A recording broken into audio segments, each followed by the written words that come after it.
ना अब हम यहाँ पे डिराइव करेंगे equation of tangent to the parabola Y square is equal 4x at the point P of x dash y dash means यहाँ पे क्वेश्चन है find the equation of tangent to the parabola y square is equal to 4x at the point P of x dash y dash so हम यहाँ पे find करेंगे equation of tangent to the parabola at the point P of x dash y dash so सबसे पहले हम यहाँ पे parabola draw करते हैं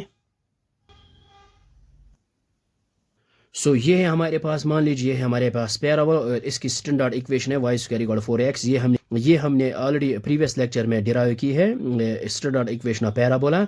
सो मान लीजिए ये हमारे पास एक पॉइंट है P और इसके जो कोऑर्डिनेट्स है x डैश y डैश और ये है हमारे पास टेंजेंट और हमने इसकी इक्वेशन यहाँ पे फाइंड आउट करनी है।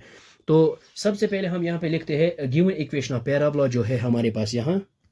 सो ये हमारे पास given equation of parabola Y square is equal 4ax और अब हम यहाँ पे डिफरेंशिएट करेंगे विद रेस्पेक्ट x। सो ये आएगा हमारे पास 2y into dy divide by dx which is equal to 4a into differentiation of x with respect से आएगा 1 के बराबर। सो ये आएगा हमारे पास 2y into dy divide by dx which is equal to 4a और यहाँ पे हम क्या करेंगे, ये 2 1 और 2 और 2 इंटू 2 आएगा 4 के बराबर। सो ये आएगा हमारे पास dy divide by dx which is equal, यहाँ पे है 2a और डिवाइड बाई है y। So this is the slope of tangent. Now अब हम यहाँ पे फाइंड आउट करेंगे slope of tangent at point x1 y1 is, ये बन जाएगा हमारे पास dy divide by dx which is equal, ये आएगा 2a डिवाइड बाई, और ये जो y है y की जगह यहाँ पे यूज़ करेंगे y1 हम। नाउ अब हम यहाँ पे फाइंड आउट करेंगे equation of tangent at point x। So ये हमने यहाँ पे लिखा है equation of tangent at point P of x1 y1 with slope 2a divide by y1। So ये आएगा बराबर y minus y1 which is equal to slope times, तो स्लोप है हमारे पास 2a divide by y1 into है x minus x1।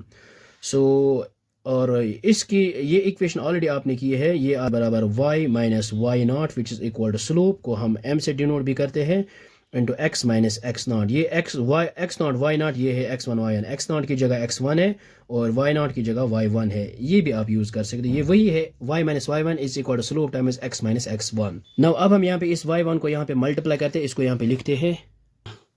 So ये आएगा y1 इंटू y, ये आएगा y1 minus y1 into y1, ये आएगा y1 square which is equal to 2a times x minus x1।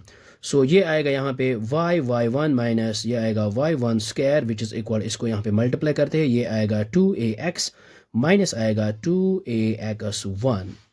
So no अब हम यहाँ पे क्या करेंगे, नो आल्सो ये जो पॉइंट है x1 y1 lies on the parabola y square equal 4x, तो इसका मतलब ये पॉइंट इसको सेटिस्फाई करेगा। सो इसको हम यहाँ पे लिख सकते हैं।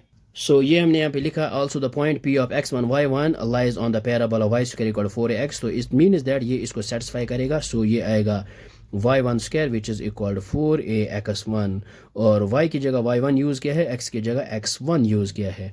अब हम इसी को इस इक्वेशन में यूज़ करते हैं। सो ये आएगा हमारे पास y1 माइनस y1 का स्क्वायर, ये आएगा 4 minus 4ax1 which is equal, ये है 2ax माइनस यहाँ पे 2ax1। सो ये हमने इसको यहाँ पे ट्रांसपोज करा 2ax1 which is equal to, ये है माइनस 2ax1 और यहाँ पे माइनस 4ax1 को यहाँ पे ट्रांसपोज करेंगे, ये बन जाएगा plus 4ax1।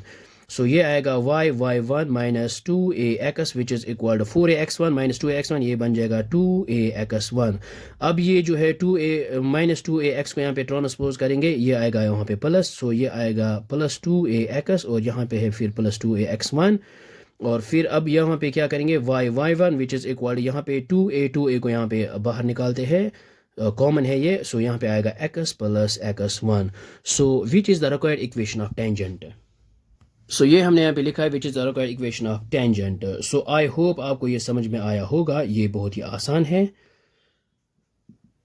So thanks for watching this video.